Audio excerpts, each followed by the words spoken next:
Murphy's law. तुम्हाला ज्याची जास्त भीती वाटते तीच घटना तुमच्या आयुष्यात घडून जाते. हे दुसऱ्या भाषेत सांगायचं झाल्यास, जर आपल्या आयुष्यात काही चुकीचं घडत असेल तर आपल्याला असं वाटतं हे आपल्यासोबत सतत घडणार आहे, किंवा ती गोष्ट घडली नसेल तरी आपण ती पकडून ठेवतो व शेवटी ती खरी होतेच. हे तिसऱ्या भाषेत सांगायचं झाल्यास, जर आपण नकारात्मक आयुष्य जगत असेल तर आपल्या त्या नकारात्मक आयुष्यात देखील एक क्षण असा येतो की ज्याच्यामध्ये चमत्कार होण्याची शक्यता असते, भाग्य जागृत होण्याची शक्यता असते.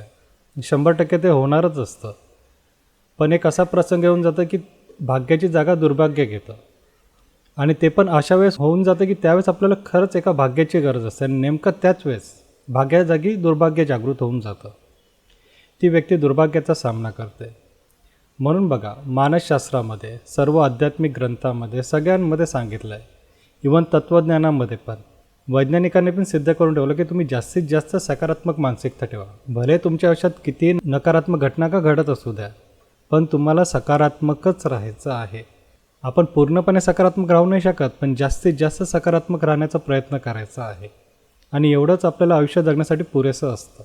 पण जर तुम्ही नकारात्मक विचार करत राहिले ना, तर 100% नकारात्मक रिझल्टच येतो, आणि हे अनेकदा प्रूव्ह झालं आहे. बेटर आहे की तुम्ही सकारात्मक विचार करा, आणि आज न उद्या ते सकारात्मक विचारच खरे होऊन जातील. अनेकदा काय वाटतं लोकांना की ते आजारी असतील, ते आजार पण बरे करू शकतात की नाही हे त्यांना काही समजत नसतं. त्यांना असं वाटतं की हे असाध्य आजार आहे, बराच होणार नाही.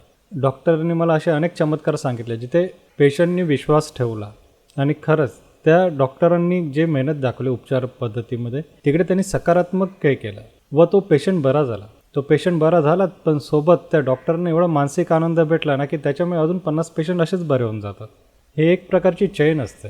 प्रत्येकजण धडपडत असतो काहीतरी चांगलं करण्यासाठी, आणि जर तुम्ही ती मानसिकता ठेवली ना, 100% तुमच्या आयुष्यात काही ना काहीतरी सकारात्मक घडणारच. म्हणून हा मर्फीज लॉ तुमच्या आयुष्यात खरा होऊ देऊ नका, कारण की तो एकदा खरा झाला ना, ते एक चेन सिस्टम चालू होते. जर नकारात्मक घटनांची चेन सिस्टम चालू करण्यापेक्षा सकारात्मक घटनांची चेन सिस्टम चालू केली सर्वात चांगली आहे ना.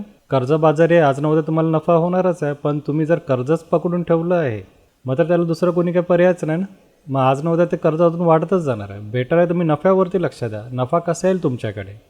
आजारपण आहे तर आजारपण बरा करण्यावरती लक्ष द्या. ठीक आहे, नाही समजत आहे, आरोग्यदायी आयुष्यावरती लक्ष द्या, तेवढं पण पुरेसं आहे. याच्यामुळे काय होतं, एक नकारात्मक घटनांची चेन शृंखला पूर्ण तुटून जाते, व त्याच्यामुळे तुम्ही हळूहळू सकारात्मक विचारांची शृंखला एक चालू करता, व त्याच्यामुळे तुमच्या आयुष्यात चमत्कार होत जातो.